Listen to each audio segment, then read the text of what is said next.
الحمد لله رب العالمين والعاقبة للمتقين والصلاة والسلام على أشرف الأنبياء والمرسلين محمد وعلى آله وأصحابه أجمعين وعلى جميع من تبعهم بإحسان إلى يوم الدين. أما بعد، فقد قال الله تبارك وتعالى في كتابه المجيد والفرقان الحميد: أعوذ بالله من الشيطان الرجيم، بسم الله الرحمن الرحيم، وأقم الصلاة إن الصلاة تنهى عن الفحشاء والمنكر ولذكر الله أكبر والله يعلم ما تصنعون. وعن أبي هريرة رضي الله تعالى عنه قال: قال رسول الله صلى الله عليه وسلم: أرأيتم لو أن نهرا بباب أحدكم يغتسل منه كل يوم 5 مرات هل يبقى من درنه شيء؟ قالوا: لا يبقى من درنه شيء يا رسول الله. قال: فذلك مثل الصلوات الخمس يمحو الله بهن الخطايا. رواه البخاري. رب اشرح لي صدري ويسر لي أمري واحلل عقدة من لساني يفقهوا قولي. رب زدني علما. سبحانك لا علم لنا إلا ما علمتنا إنك أنت العليم الحكيم. اللهم أعط نفسي تقواها وزكها أنت خير من زكاها أنت وليها ومولاها. معزز ناظرین کرام، دینی اور اسلامی بھائیوں، اللہ کا یہ بہت بڑا احسان ہے کہ اللہ تعالیٰ نے ہم اور آپ کو مسلمان بنایا ہے. لیکن افسوس کی بات ہے کہ آج کے اس دور کے اندر بہت سارے مسلمان ہیں جو اسلام کی عظمت کو نہیں سمجھتے، اسلام کے مقام کو نہیں سمجھتے، اسلام کی نعمت کی جیسے قدر کرنی چاہیے اسے قدر نہیں کرتے. اور اس کا سب سے بڑا ثبوت یہ ہے کہ آج مسلمانوں کی اکثریت بے نمازی کی زندگی گزار رہی ہے. مسلمان ہے اور نماز نہیں پڑھتا، دنیا کے سارے کام کرنے کے لیے اس کے پاس وقت ہے، فرصت ہے، ٹائم ہے، لیکن نماز کے لیے اس کے پاس ٹائم نہیں. جبکہ محمد رسول اللہ صلی اللہ علیہ وسلم نے ارشاد فرمایا کہ قیامت کے دن سب سے پہلے نماز کے بارے میں سوال کیا جائے. اور ہمارا اور آپ کا یہ عقیدہ بھی ہے کہ اس دنیا کے اندر جو آدمی ایمان کی، تقوی کی، پرہیزگاری کی زندگی گزارے گا اور ایمان کے ساتھ اس کو موت نصیب ہو جائے گی، وہی آدمی جنت میں جائے گا. اور یہ بات بھی ہمیں معلوم ہے کہ نماز ایک ایسی عبادت ہے جو بندے مومن کو گناہوں سے اور بے حیائی اور منکر کاموں سے روکتی ہے. اللہ رب العالمین نے ارشاد فرمایا: وَأَقِمِ الصَّلَاةَ إِنَّ الصَّلَاةَ تَنْهَى عَنِ الْفَحْشَاءِ وَالْمُنكَرِ. نماز قائم کیجئے، نماز فحش کاموں سے اور منکر کاموں سے روکتی ہے. آج مسلم سماج و معاشرے کے اندر طرح طرح کی برائیاں پائی جاتی ہیں. مسلمان بہت ساری قسم کے گناہوں میں ملوث ہے، لیکن اللہ کے کلام پر غور نہیں کرتا کہ اللہ نے فرمایا: وَأَقِمِ الصَّلَاةَ. اگر اپنے آپ کو برائیوں سے بچانا چاہتے ہو، گناہوں سے بچانا چاہتے ہو تو نماز قائم کرو.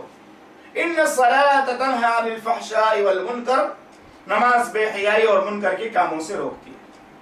اب سوال یہ پیدا ہوتا ہے کہ اللہ تعالیٰ نے تو وعدہ کیا ہے، اللہ کا کلام کبھی جھوٹا نہیں ہو سکتا، اللہ کا فرمان کبھی جھوٹا نہیں ہو سکتا، اللہ کا قرآن کبھی جھوٹا نہیں ہو سکتا.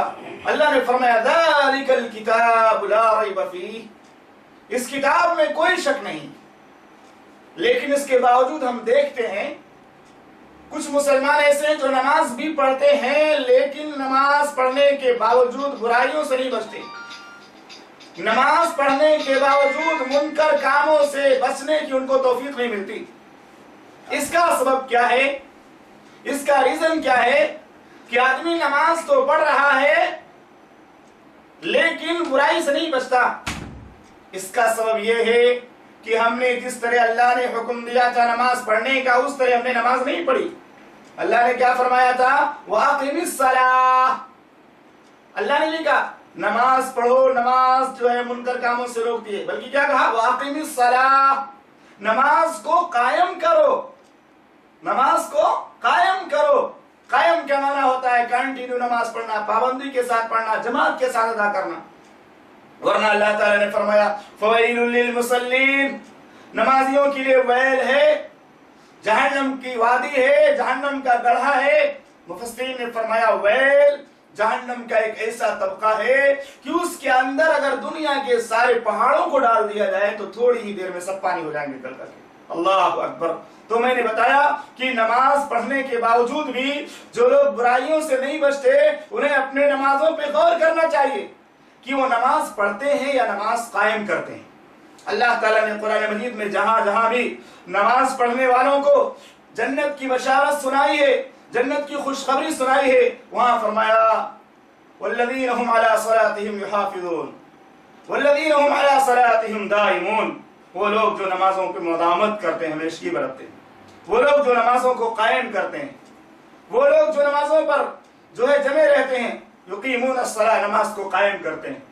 تو یہ بات واضح ہو گئی کہ جو لوگ نماز پڑھتے ہیں، نماز پڑھنے کے باوجود بھی برائیوں سے نہیں بچتے، گناہوں سے نہیں بچتے، اس کا سبب یہ ہے کہ یا تو وہ نماز کو قائم نہیں کرتے ہیں، نماز تو پڑھتے ہیں لیکن ٹائم کا لحاظ نہیں کرتے، یا وہ سنت کے مطابق نماز نہیں پڑھتے جس طرح سے محمد رسول اللہ صلی اللہ علیہ وسلم نے نماز کا طریقہ بتایا. اب یہیں سے بات بھی واضح ہو جاتی ہے کہ اگر ہم ایسی نماز پڑھتے رہے اور اس نماز کے ذریعہ ہم گناہوں سے نہیں بچ سکتے، برائیوں سے نہیں بچ سکتے، تو ایسے نماز کی کوئی اہمیت اللہ کی نظر میں نہیں ہے. اللہ نے فرما دیا فویل للمصلین اضاعوا الصلاۃ واتبعوا الشہوات. لوگوں نے نماز کو ضائع کر دیا، خواہشات کے پیچھے پڑ گئے. اللہ. اب یہیں سے ہمیں یہ سمجھنا ہے کہ آخر یہ مسلمان چاہے وہ نماز پڑھنے والا ہو لیکن نماز قائم کرنے والا نہ ہو، نماز پڑھتا ہے لیکن نماز قائم نہیں کرتا، یا وہ مسلمان جو نماز ہی نہیں پڑھتا، دونوں میں کھوٹ ہے. ایک چھوٹا مجرم ہے، ایک بڑا مجرم ہے. ایک بالکل نماز نہیں پڑھتا، صرف جمعہ اور عیدین وغیرہ پڑھ لیتا ہے، اور ایک طبقہ ایسا ہے جو نمازیں پڑھتا ہے کبھی 3 وقت کی، 4 وقت کی، کبھی 5 وقت کی، لیکن ٹائم کا لحاظ نہیں، پابندی نہیں. اس کا سب سے بڑا سبب یہ ہے کہ آج ہم دنیا کی اہمیت کو سمجھتے ہیں، دنیا کی مقام کو سمجھتے ہیں، دنیا کے مرتبے کو سمجھتے ہیں، دنیاوی فائدے پہ ہم کو یقین ہے، لیکن نماز سے کتنا بڑا فائدہ ہم کو اس پہ یقین نہیں ہے. نماز سے ہم کو کیا ملنے والا ہے، دنیا اور آخرت میں کتنی بڑی بھلائی ہے نماز میں، ہم کو اس پر یقین نہیں ہے. آئیے میں اپنی بات ایک حدیث سے شروع کرتا ہوں اس کی فضیلت کے بارے میں. محمد رسول اللہ صلی اللہ علیہ وسلم نے فرمایا رأیتم لو ان نہرا بباب احدکم. بھلا بتاؤ، صحابہ کرام سے پوچھا محمد رسول اللہ صلی اللہ علیہ وسلم نے، کسی آدمی کے دروازے پہ کوئی نہر بہ رہا ہو، کوئی دریا بہ رہا ہو، اور وہ اس میں دن و رات میں 5 مرتبہ غسل کرے، 5 مرتبہ نہائے، تو کیا اس کے میل پہ، اس کے بدن پہ کوئی میل باقی رہے گا، اس کے جسم پہ کوئی میل کچیل باقی رہے گا؟ صحابہ کرام نے فرمایا لا یبقى من درنہ شیء، اس کے جسم پہ میل کچیل کا کچھ حصہ باقی نہیں رہے گا. اللہ. قال فذلك مثل الصلوات الخمس، یہی حال 5 وقت کی نمازوں کا ہے. یمحو اللہ بہن الخطایا، اللہ تعالیٰ 5 وقت کی نماز جب پڑھتا ہے بندے مومن تو چھوٹے چھوٹے سارے گناہوں کو اللہ تعالیٰ معاف کر دیتا ہے. اب یہیں سے بات معلوم ہوتی ہے کہ جو لوگ اس دنیا میں رہتے ہوئے اپنے کپڑے کی تو صفائی کرتے ہیں، اپنے جسم کی تو صفائی کرتے ہیں، اپنے مکان کی تو صفائی کرتے ہیں، اپنی گاڑی کی تو صفائی کرتے ہیں، لیکن روح کی صفائی نہیں کرتے، اپنے نفس کی اور دل کی صفائی نہیں کرتے، ایسے لوگوں کے پاس جب موت کا فرشتہ آئے گا تو کیا کہے گا؟ اخرجی ایتھا النفس الخبیثہ، اے خبیث روح اللہ کے غضب کی طرف نکل چل، اللہ کی ناراضگی کی طرف نکل چل. اللہ اکبر. یہ گناہوں کی نافرمانیوں کی ہم زندگی گزار رہے ہیں، ہم کو اللہ کی بارگاہ میں سچی توبہ نصیب نہیں ہوتی. اور محمد الرسول اللہ صلی اللہ علیہ وسلم نے فرمایا نماز پڑھو. نماز یہ برائی سے روکتی ہے، فحش کاموں سے روکتی ہے. نماز پڑھنے سے آدمی ایسے گناہوں سے پاک صاف ہو جاتا ہے جس طرح سے آدمی 5 مرتبہ اگر نہائے تو میل کچیل سے وہ صاف ہو جاتا ہے. اللہ اکبر. یہ مثال بیان فرمائی.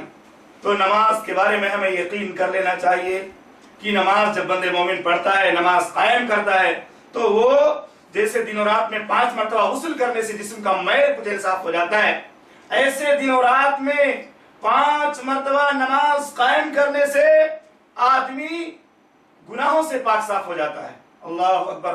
تو اب یہیں سے فرق معلوم ہو گیا، جو لوگ نمازیں قائم کرتے ہیں وہ گویا اللہ سے نفس مطمئنہ مانگتے ہیں، اللہ ہم کو نفس مطمئنہ دے دے، اللہ ہم کو ایسا نفس عطا فرما دے جب موت کا فرشتہ آئے تو کہے ایتھا النفس الخبیثہ، ایتھا النفس الطیبہ، اے پاکیزہ روح، اللہ کی جو ہے اللہ رب العالمین کی رضا جوئی کی طرف، خوشنودی کی طرف نکل۔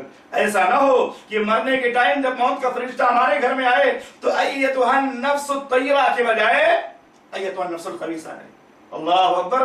جو لوگ نماز بالکل نہیں پڑھتے ہیں، گناہوں کی نافرمانی کی زندگی گزارتے ہیں، اچانک موت آتی ہے دنیا سے چلے جاتے ہیں۔ اور ہمارا اور آپ کا یہ ایمان اور عقیدہ ہونا چاہیے کہ اگر دنیا سے آدمی نفس خبیثہ کے ساتھ گیا تو جہنم میں جائے گا۔ دنیا میں آدمی نفس خبیثہ کے ساتھ زندگی گزارتا ہے اور نفس خبیثہ کے ساتھ اس کی موت ہو گئی تو وہ جہنم رہ جائے گا، جہنم رسید ہو جائے گا۔ اور اگر آدمی دنیا میں نفس مطمئنہ کے ساتھ زندگی گزارتا ہے، نفس طیبہ کے ساتھ زندگی گزارتا ہے تو وہ آدمی جنت کے اندر جائے گا اور موت کے وقت فرشتہ بشارت دے گا، ایتھا النفس الطیبہ، ایتھا النفس الطیبہ، اے پاکیزہ روح، اللہ کی مغفرت کی طرف نکل چل، اللہ کی خوشنودی کی طرف نکل چل، اللہ کی رضا جوئی کی طرف نکل چل۔